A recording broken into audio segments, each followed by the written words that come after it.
நேயர்களுக்கு வணக்கம். So election date கிட்ட வர வர ஒரு சம்பவமா நடந்துகிட்டே இருக்கு. அந்த ஒரு சம்பவத்தையும் வந்து டீகோட் பண்றது தான் எங்க வேலையா இருக்கு. இன்னைக்கு தாவேக்கா என்னென்ன சம்பவங்கள்லாம் பண்ணிருக்காங்கன்னு பார்க்கலாம். ஸோ அதோட டிஸ்கஷனுக்கு நம்மளோட தமிழேந்தி இணைந்திருக்காங்க. வணக்கம். வணக்கம் ஸ்வேதா, எப்படி இருக்கீங்க? அதாவது நீங்க நம்ம நல்லா இருக்கோம், தாவேக்கா நல்லா இருக்கா, எல்லா கட்சியில வந்து அவ்வளவு பிரச்சனைகள் போயிட்டு இருக்கு, ஒருத்தரும் மண்டை பிச்சுன்னு அலையிறாங்க போல. ஏதோ சொல்லிருந்தீங்களே தாவேக்கா தினமும் சம்பவம் பண்ணுதுன்னு, யாரா ஏத்துப்பாங்களா? எதனா ஒண்ணு பண்றாங்களா அவங்க? நம்ம எதனா பண்ணாதானே நம்ம சம்பவம் பண்ணணும்னு சொல்ல முடியும். ஒண்ணுமே பண்ணாம இருக்காங்க. இன்னைக்கு சைதாப்பேட்டையில மீண்டும் விஜயின் பிரச்சாரம் ரத்து. மனசு நம்மளுக்கே கஷ்டமா இருக்குல்ல, என்னங்க அந்த மனுஷனை போட்டு இப்படி பண்றீங்களே அப்படின்னு தற்குறிகள் பேசுவாங்க. என்னங்க ரத்து ரத்து ரத்துன்னு பாத்தீங்கல்ல, கொளத்தூர், வெளிவாக்கம், அண்ணாநகர், வெளிவாக்கம்ல ஓகே கொடுத்திருந்தாங்க. பட் அவங்க வெளிவாக்கத்துக்கும் வரல, ஒரேடியா ரத்துன்னு ஆயிடுச்சு.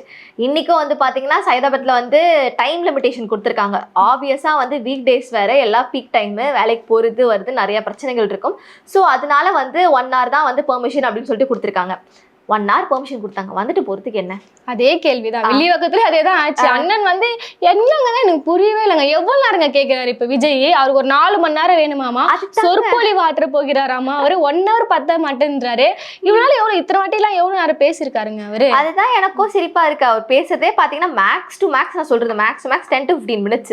அந்த 10ல இருந்து 15 நிமிஷம் பேசுறதுக்கு எதுக்கு வந்து இவ்வளவு நேரம் இழுப்பாட்டம்? அழகா முடிச்சுட்டு போயிருக்கலாம். அவருக்கும் வந்து சரி ஓகே வந்து பிரச்சாரம் பண்ணிட்டு போனாங்க அப்படின்ற ஒரு கவுண்ட் ஆச்சு இருக்கும், வந்து பார்த்து ஒரு இதுவாச்சு இருக்கும். அதுவும் இல்ல. என்ன யோசிச்சு பாத்தீங்கன்னா ரொம்ப சோம்பேறியா இருக்காருங்க. அதாவது இந்த தமிழக வரலாற்றிலேயே இப்ப எலெக்ஷன் டைம்ல நம்ம பார்த்தோம்னா இப்படி குறைஞ்சபட்சம் ஒரு 2 பிரச்சாரம் 3 பிரச்சாரம் போன ஒரே ஆள் யாருன்னு பார்த்தோம்னா நம்ம தாவேக்கா அந்த விஜய் மட்டும் தான். அதுலயே ஒண்ணு அவர் போனது பார்த்தா புதுச்சேரி, தமிழ்நாட்டுன்னு பார்த்தா 2 இடத்துக்கு தான் அவர் போயிருக்காரு.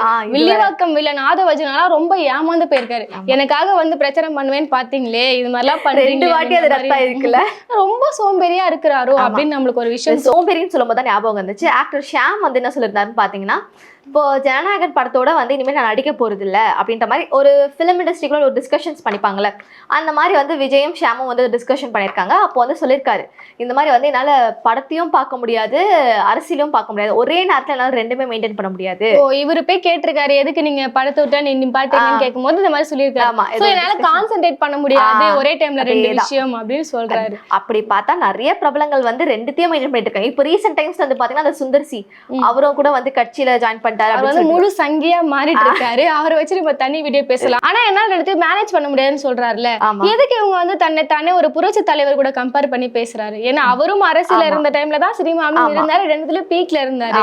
சோ இவரை வந்து ஒரு புரட்சி தலைவரா நீங்க வந்து ஒரு இமேஜ் கொண்டு வர பாக்குறீங்கன்னா இவரால முடியல, மேட்ச் பண்றாங்க. ஏதாவது ஏன்னா சினிமால இருந்து அரசியலுக்கு வந்தாங்க அப்படின்ற ஒரு கான்ட்ரவர்சி இருக்கு. கான்ட்ரவர்சி இந்த சென்ஸ் ஒரு டாபிக் இருக்கு காலகாலமாக.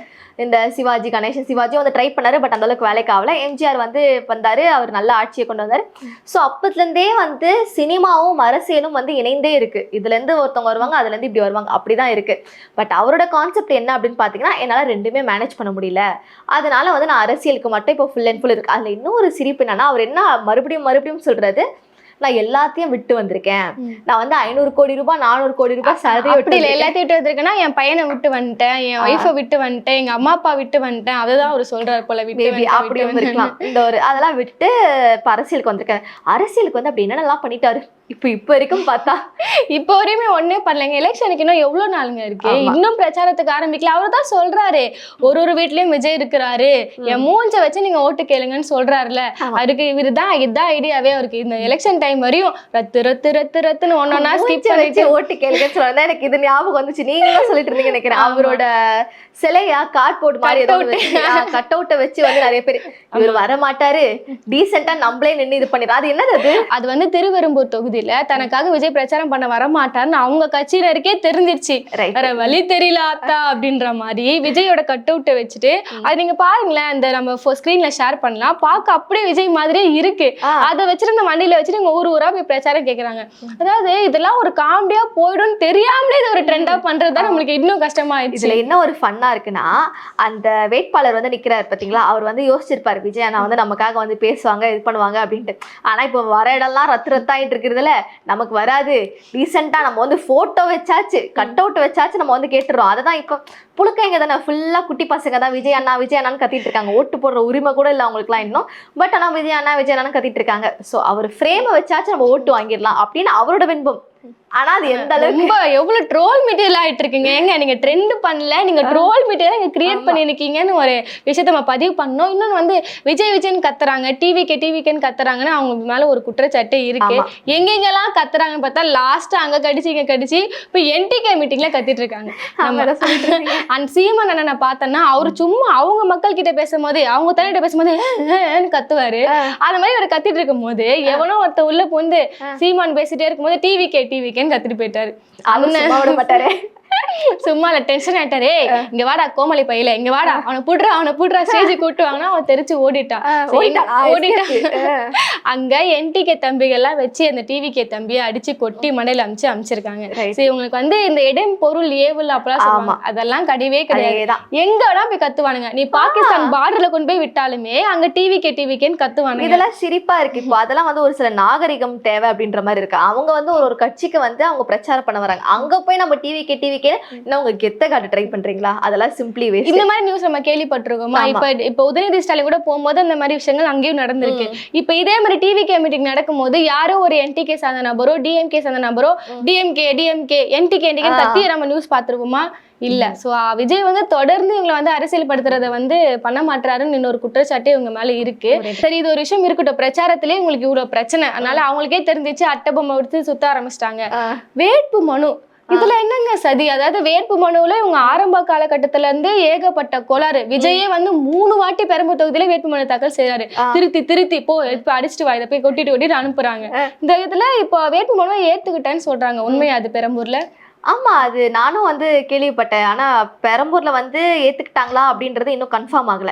ஆனா வந்து திருச்சி கிழக்குல வந்து ஏத்துக்கிட்டாங்க அப்படின்ற வந்து ஒரு கன்ஃபர்மேஷன் வந்துச்சு. பெரம்பூர்ல வந்து வெயிட்டிங்ல வச்சிருக்காங்க. இன்னும் வந்து ஒரு கன்ஃபர்மேஷன் ஸ்டேட்மெண்ட் இல்ல, அவங்க வந்து அப்ரூவ் பண்ணிட்டாங்க அப்படின்றத வெயிட்டிங்ல வச்சிருக்காங்க. ஆனா அங்க மட்டும் ஊத்திக்கிச்சுன்னா முடிஞ்சு போச்சு மனசு. ஆமா, அண்ணன் மாத்தி டீடைல்ஸ் கொடுத்துருந்தாரு. பெரம்பூர்ல அவரோட வேட்பு மனுவை நிராகரிக்கணும்னு சொல்லி பாமக கட்சி சார்ந்த ஒரு வேட்பாளர் வந்து எதிர்ப்பு தெரிவிச்சிருக்காரு. இப்ப அதுக்கப்புறம் தேர்தல் அதிகாரிகள் என்ன சொல்லியிருக்காங்கன்னா, நீங்க 11 காரணங்கள் அதுல ஏதாவது ஒரு வேலிடேட் பாயிண்ட் நீங்க சொல்லணும், சொன்னாதான் நாங்க நிராகரிக்க முடியும்ன்ற மாதிரி சொல்லியிருக்காங்க. இதுக்கும் என்ன சொல்றாங்கன்னா, பெரம்பூர்ல அப்பட்டமா தெரியுது பாமக கட்சி சார்ந்தவங்க தான் எதிர்ப்பு தெரிவிச்சிருக்காங்க. இது வந்து டிஎம்கே போட்டு அடிக்க ஆரம்பிச்சிட்டாங்க. யார் வேணா எதிர்க்கட்டும், அங்க அவருக்கு சில கோளாறுபடிகள் எல்லாம் இருக்குன்றது காரணத்துக்காக தான் அப்படி பண்ணிருந்தாங்க. விஜய்க்கு மட்டும் தான் இதுவா? ஆதவ அர்ஜுனாக்கும் வந்து ரத்து அப்படின்ற மாதிரி சொல்லிட்டு இருக்காங்க. அது என்ன கதை? ஆதவ அர்ஜுனா என்ன பண்ணிருக்காருன்னா, அவர் என்ன வில்லிவாக்கத்துல நிக்கிறாரு. அவர் என்ன பண்ணிருக்காரு, போயிட்டு வேட்புமனு தாக்கல் செய்யும் போது நம்மளுக்கு தெரியும் தன்னோட சொத்து விவரங்கள் உட்பட எல்லாத்தையும், இதுதாங்க நான் பண்ண ஊழல், இதுதாங்க என்னோட எல்லா திருடுதனமும் சொல்லிட்டு அவங்க ஓப்பனா சொல்லணும்.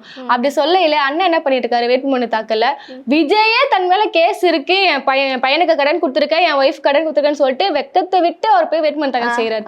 இவருக்கு என்ன பண்ணிருக்காருன்னா, அவங்க ஒய்ஃப் பேர்ல 35 நிறுவனங்கள் இருக்கு போல, எதையுமே அவர் மென்ஷன் பண்ணல. சமாளிச்சிருப்பாரு. அப்போ அது ஒய்ஃப் பேர்ல இருக்குங்க, என்ன என் பேர்ல இருந்து நான் எழுதிருப்பேன், ஒய்ஃப் பேர்ல இருந்து அது பின்னாடி வருது. அதுக்கப்புறம் அவங்க ரெடி பண்ணிட்டு இதுக்கப்புறம் பண்டலா தூக்கிட்டு வருவாங்க, என் ஒய்ஃப் மேலதான் இருக்கு, டிஎம்கே சதி பண்ணாதீங்க அப்படின்னு வந்துருவாங்க.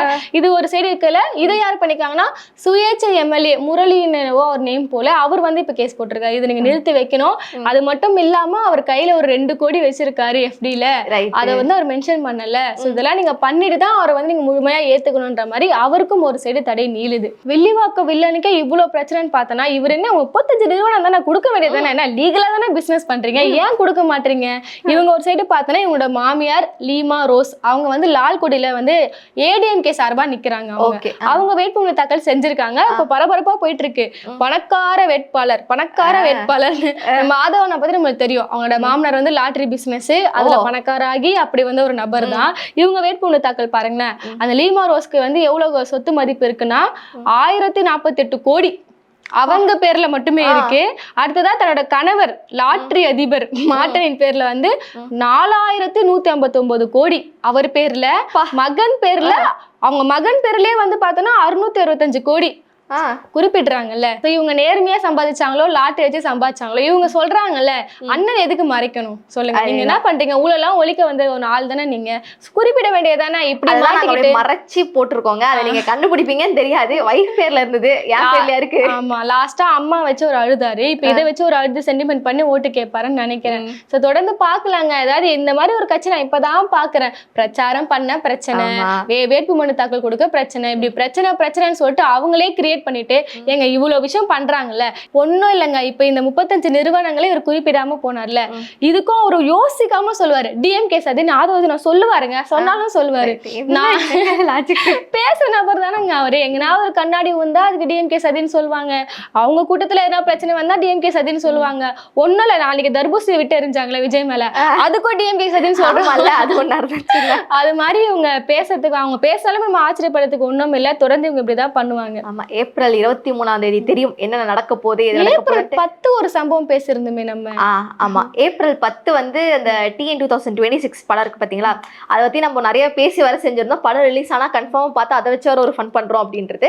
பட் அங்கேயும் வந்து ஒரு செக் வச்சுட்டாங்க அப்படின்னு. யாருங்க டிஎம்கே சதியா? நான் கேக்குறேன். சரிதாங்க, இதுவும் டிஎம்கே சரிதாங்க.